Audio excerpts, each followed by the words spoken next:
Greetings, seeker of truth. Before we begin, I ask you to recall a moment. Have you ever stepped into a room and without a single word spoken, felt everything around you shift, as if invisible threads snapped taut? Conversations paused, smiles froze. A silence fell that wasn't quiet. It was full, charged, humming with something unsaid. Maybe you told yourself you were imagining things. Maybe you shrugged it off. But what if I told you you weren't wrong? What if that moment, uncomfortable and inexplicable, was not a coincidence, but a clue? Part 1. The Room of Whispers. This story is not just information. It is a mirror. And once you look into it, you might never unsee what you were always meant to remember. Let me take you somewhere.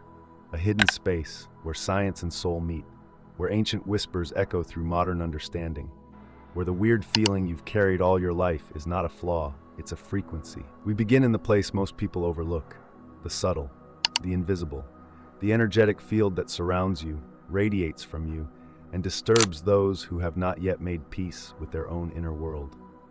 You see, what we call energy is not just a poetic metaphor, it is the pulse of your presence.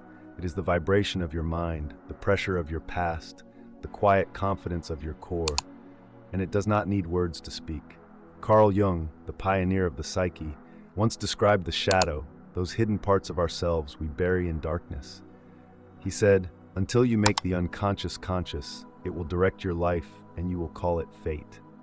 Now imagine this. You walk into a room as someone who has seen your own shadow and made peace with it. You stand clear, whole, centered. What do you think happens when your clarity meets someone else's denial? It creates friction. Their shadow wakes up, not because you intended it, but because your energy is a mirror, and mirrors don't lie. People get uncomfortable, they fidget, they overlaugh, they suddenly change the subject. Their discomfort is not about you, it's about what you stir in them. If you've ever been called too much, too intense, or been told to lighten up when all you did was simply be present, this story is yours. If you've felt the pull to withdraw, to shrink, to soften yourself just to make others feel safe around you, this story is especially for you, because you were never the problem. Your presence was just too honest for their mask. Let us continue deeper. Part 2. The Shadow Stirs. There is something haunting about silence when it's not just quiet, but charged. Have you ever sat across from someone and felt them squirm in your calm? Not because you said anything. You didn't criticize, provoke, or challenge. In fact, you barely spoke. Yet their body betrayed them. Eyes darting, fingers fidgeting, breath shallow, a forced laugh escaping like steam from a too tight lid. This, dear soul, is what happens when your energy touches a wound they've kept hidden for far too long. The first sign that your energy disrupts others is deceptively simple. People get nervous around you, and you have no idea why. You see, most people walk around armored, not in steel, but in performance. They wear masks forged from denial and stitched with false smiles. "I'm fine," they say, even as the storm brews beneath. Their nervous systems are wired for avoidance, for pretense. And then, you arrive, present, grounded, unapologetically conscious. Even if you say nothing, your energy speaks, and what it says is, "I see clearly." That clarity is a disruption. It is the psychic equivalent of sunlight breaking into a room that's been shut for years. And just like eyes long accustomed to darkness, people flinch. Not because the light is violent, but because it reveals what they have spent years trying not to see. Carl Jung called it projection, the unconscious tendency to disown what we cannot face within ourselves and cast it onto others. So when someone's shadow is stirred by your energy, they will often blame you for what they feel. "You're too intense. You make things awkward. Why do you have to be so serious all the time?" These are not observations. They are confessions disguised as critiques. They are telling you, there is something in me that cannot tolerate how real you are. Here's the metaphor. Imagine someone has lived for decades in a dimly lit room. The darkness has become comfortable. It hides the clutter, the cobwebs, the cracks. Then you walk in, bright, quiet, whole, and flip on a light. Their eyes sting. They recoil. They don't say thank you. They say turn it off. Not because light is bad, but because clarity is uncomfortable when you've made your home in confusion. This is the first spiritual test for those who carry strong energy, understanding that other people's reactions are not yours to carry.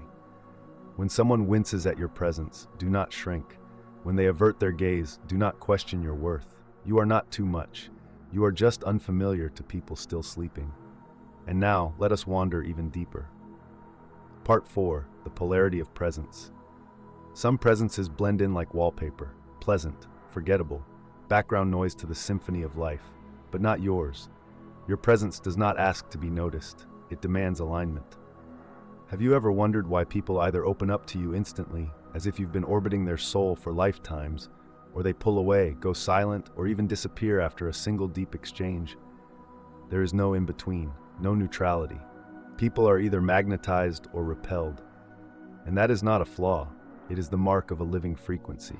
When your energy is coherent, clear, unmasked, whole, it resonates like a bell in the field of others. And that sound, it wakes something ancient. But not everyone wants to wake up. Here's the truth. Your presence activates choice. You do not even need to speak. The way you hold yourself, the silence between your words, the calm in your eyes, it all carries an invitation, though you never issued one. Will you meet yourself now? If the answer is yes, people lean in. They tell you things they've never said aloud. Their defenses drop, their voice softens. You become the shore where their storm can rest, even if just for a moment. But if the answer is no, if they are not ready to confront what lies beneath, your presence becomes unbearable. Not because you judge them, but because you don't let them pretend. They withdraw, they mock, they ghost. And you're left wondering what you did wrong, when in truth you did nothing but exist. This is the energetic mechanism at play, resonance. You are a tuning fork. When someone is in tune, they vibrate with you. When they're out of tune, the clash is not personal. It's physics, it's soul frequency. And here's what makes it harder. Their reaction often comes in extremes. One person may pour their entire heart into your lap within minutes. Another may treat you like a threat without cause. And both are responding, not to your personality, but to your presence. So if you've ever felt too much, if your calm is misunderstood as coldness, if your authenticity is mistaken for arrogance, pause. Don't change. You are not here to be digestible. You are here to be real. Realness isn't comfortable. It's catalytic. And catalysts, by their very nature, provoke transformation or resistance. Part 5. The dual magnet. There is a strange law to presence. The brighter your light, the more shadows it reveals, and the more things it attracts. Have you noticed? You don't seek attention, yet strangers tell you their deepest secrets within minutes. You listen once, and suddenly they're leaning on you like a lifeline.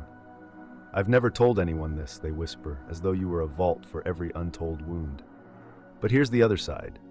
Have you also noticed how drained you feel after certain conversations, even when they weren't about anything particularly intense? How your body feels foggy, heavy, like someone quietly siphoned your soul through a straw? This is the paradox of powerful energy. It draws in both the healed and the hungry. You are a dual magnet. On one side, you attract kindred souls, empaths, intuitives, seekers. They feel safe in your presence. Their nervous system, usually on high alert, breathes for the first time near you. They don't need to impress, they don't need to talk. Your silence heals. But on the other side, you attract those who have no internal grounding of their own. The fragmented, the emotionally unregulated, the ones who've learned to survive by plugging into other people's energy. They don't want your presence. They want your power. And often, they don't even know they're doing it. This is not a matter of morality. It is a matter of awareness. Emotional co-regulation is a real psychological mechanism. Humans naturally seek stable energy when theirs is chaotic. But when it becomes chronic, unconscious, and unbalanced, when someone continuously leans on you to feel stable, it is no longer healing. It is draining. You become their emotional generator, their invisible therapist, their unchosen savior, and this will hollow you. If you've ever walked away from a simple hangout feeling exhausted, or noticed that some people only call you when they're spiraling, you are not imagining it. You are experiencing energetic bleed. Think of it like this. Your energy is a still, clear lake. Empaths come to sit beside it. They gaze, breathe, maybe leave a flower. But others, they arrive with buckets full of toxicity, dump it into your waters, and leave, refreshed without a word. And you're left cloudy, murky, unsure why you no longer feel like yourself. This is why energetic boundaries are not optional. They are oxygen. You were not built to be a landfill for other people's shadows. You were not meant to carry what others refuse to hold for themselves. Yes, your calm is medicine, but even medicine must be measured. Not everyone deserves open access to your field, and the truth is, until you learn to discern, you will keep bleeding your power into places that only consume and never restore. You must learn this now. Your presence is sacred. Let it be earned. Part 6, When Nature Whispers Back. There is something quietly miraculous that happens when your energy becomes clear. Life notices, not the life of noise, of image, of words, but the deep life, the instinctive, the innocent, the unfiltered. You walk past a dog and it stops pulling. Its ears perk, its eyes follow you, curious but calm. You visit a friend's house and their cat, famously aloof, curls into your lap like you've known each other across lifetimes. A baby sees you across the room and smiles without reason, eyes wide, as if recognizing something ancient. And plants thrive in your home even when your watering habits are inconsistent. They lean towards you. They stay green when they shouldn't. This is not coincidence. This is energetic resonance at its purest. You see, animals and children don't lie. They don't care about status, clothes, achievements. They don't hear your words. They feel your field. And when your energy is clean, when your nervous system is calm and coherent, it speaks in a frequency they trust. You are safety. You are stillness. You are truth. And truth is magnetic to anything that is still close to source. There is even science that hints at this. Cleve Baxter, a polygraph expert, once hooked plants up to lie detectors and observed how they reacted to human thoughts, intention, even emotion from across the room. When someone thought of harming the plant, its response spiked. When love or calm was projected, the plant relaxed. Whether or not one believes every aspect of this, the core idea is powerful. All life responds to presence. So when your presence becomes clear, it is not only people who notice, it is life itself. You become a lighthouse, not by shining brightly in effort, but by simply existing without static. And the wild, the pure, the unpretending, they feel it first. Dogs feel it, babies feel it, trees feel it. And if you've ever found more peace in forests than in crowds, more connection in silence than in small talk, more belonging among stars than in parties, you now know why. It's not that you are antisocial. It's that your soul is tuned to something quieter, something older, something real. And the world that rushes and performs and yells for attention, it cannot hold a candle to the ancient whisper of a wind that remembers you. Part 7, The Blade of Truth. There are rooms where everything looks fine. Laughter floats, compliments exchange hands like currency, smiles stretch just a little too wide, the game of polite performance plays on. But then, you enter. And though you say nothing, the temperature shifts, the air thickens, the rhythm of the room stumbles, a few people go silent, others fidget, some look at you with narrowed eyes, not in curiosity, but caution. What happened? You didn't say anything, but you didn't join the masquerade either. This is the next sign of powerful energy. Inauthenticity cannot survive in your field. It will squirm, it will resent you, it will feel exposed, even if you don't expose it. Because truth does not need to point fingers. It simply exists. And its very existence disrupts illusions. When you've done the work, faced your shadow, integrated your truth, you carry an energetic sharpness. It's not loud, it's not cruel. It's like a blade of stillness that slices through pretense without effort. The persona others wear, crafted over years for social approval, begins to tremble. Because you aren't wearing one. You're just real. And real is rare. Real is disruptive. Some people will love you for it. They'll feel like they can breathe around you. Finally, someone who doesn't play. Finally, someone who doesn't make them feel like they have to perform. But others, they'll avoid you. Or worse, they'll resist you, push back, whisper, judge. Why? Because your energy dismantles their illusion of control. In psychology, this is the collapse of the persona, the mask we wear for the world, and the uprising of the shadow, everything we try to hide. When someone heavily identified with their mask meets someone who isn't wearing one, their nervous system short-circuits. They don't say, wow, that person is free. They say, that person is too much. Arrogant, cold, intimidating. They are not describing you. They are describing their discomfort. You're the mirror again. And mirrors don't lie. Have you ever said one real sentence in a group and the whole vibe shifted? Not rude, not aggressive, just honest. And suddenly, someone's joking stops being funny. Someone else gets defensive. Someone leaves early. That's not random. That's truth pulling the mask off the room. You see, most social interactions are a dance of shared illusions. Unspoken contracts. I'll pretend if you pretend. But when you step in fully present, that contract shatters. You bring truth into a space built on avoidance. And truth burns. Let me be clear. This does not make you cruel. This makes you clear. And clarity can feel cruel to those living in confusion. Your job is not to soften truth until it is palatable. Your job is to hold it with grace. You're not here to play small so others feel tall. You're here to anchor reality. And reality doesn't always make people comfortable. It makes them conscious. So if your presence shifts rooms, if people say you're intense without you saying a word, if masks start to fall just because you showed up, know this. It's not rejection. It's recognition. Even if they run from it, they see you. And what they do with that is their work, not yours. Part 8. When your light triggers their shadow. You have felt it, haven't you? That moment when someone turns cold on you without cause. The conversation shifts, the warmth disappears, a strange edge creeps into their voice, and suddenly, you're not welcome in a space where you were fine a moment ago. You didn't offend, you didn't raise your voice, you didn't break trust, but something inside them turned, and you're left wondering, what did I do? This is perhaps the most misunderstood consequence of powerful energy. Your light triggers their shadow. Carl Jung once again gave us the map. Everyone carries a shadow, he said, and the less it is integrated into our conscious life, the blacker and denser it is. In simpler words, the more someone denies, suppresses, and avoids what they don't want to face in themselves, shame, envy, resentment, insecurity, the more violently those parts react when awakened. And here's the truth few want to hear. Your presence is that awakening. You didn't mean to. But when you walk in with clarity, self-awareness, or peace that they haven't earned, it threatens their illusion of self. You become the living embodiment of a question they refuse to ask.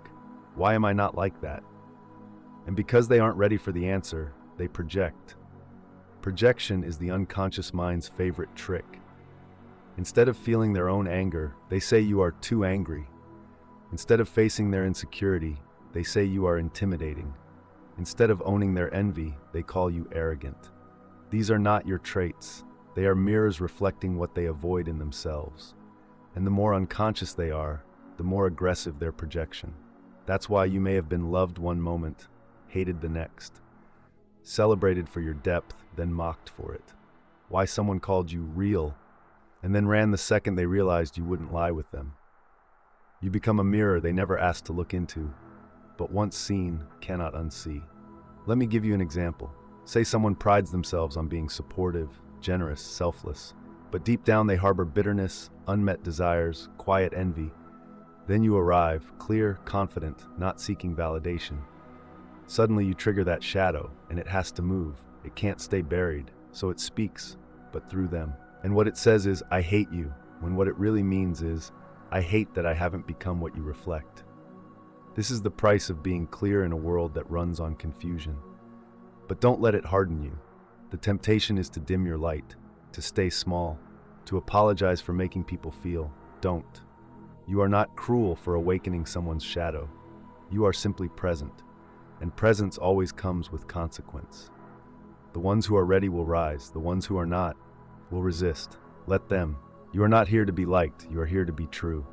And truth, raw, quiet, radiant truth, is the most disruptive force in the unconscious world. Part 10. Protect the fire, preserve the frequency. Let me leave you with this. Your energy is sacred, not rare because it's flashy, loud, or dramatic, but sacred because it's clean, because it's grounded, because it's honest in a world built on pretense. And anything sacred must be protected, not with walls, but with wisdom. If you don't learn to protect your energy, the world will take it, not because it's cruel, but because it's hungry, and your light is nourishment. Your calm is clarity, your presence is peace. That's why people come to you. That's why they stay. That's why they lean in until you feel like you're leaning out of yourself. You must learn to filter without closing, to discern without judging, to stay soft without leaking, because powerful energy without boundaries becomes exhaustion. It becomes confusion. You lose track of who you are because you've become everyone's mirror. So here's the way back to center. Every day, do a reset, not a ritual, a remembering. Breathe. Before you speak to others, speak to yourself. Place your hand on your heart and say, I choose what I carry. I do not absorb what is not mine. Imagine light, not a wall, but a filter around you. It lets in love. It blocks guilt, manipulation, chaos. After any heavy interaction, return to stillness. Wash your hands. Step outside. Shake your body. Whisper, I release what's not mine. I call my energy home. At night, just before you sleep, close your eyes and say, I clear all residue. I rest in myself. Simple, not mystical, essential. Because you are not here to be a sponge. You are here to be a lighthouse. Sponge absorbs everything, clean or dirty. But a lighthouse, it stands, it glows, it guides, it remains. So let your energy be that, anchored, glowing, discerning. You are not here to be liked. You are here to be aligned. And when you protect your energy, when you hold your frequency, when you embody what you came here to awaken, you don't just survive this world, you shift it, one presence at a time. And if no one has told you yet, let me be the first to say it clearly. You are not too much. You are not too sensitive. You are not a problem to fix. You are a force to honor. And we've been waiting for you to own it. Part 9. You were designed for impact. Let me say something you may have felt your whole life, but never heard spoken out loud. You were never meant to be ordinary. You were not designed to fit in, blend in, nod politely, or follow blindly. You were built for disruption. Sacred, silent disruption. The kind that shifts energy simply by entering a space. The kind that doesn't need to scream to be heard because presence carries more weight than volume ever could. But first, you had to survive. Yes, you, the empath, the observer, the child who could feel the tension in a room before words were spoken. You learned early how to read people, how to spot danger in micro-expressions, how to shrink when your truth made others uncomfortable. Your nervous system became a radar, a shield, a sponge, and it exhausted you. You weren't born that way. You adapted to survive. But here's the miracle. What began as survival became your superpower.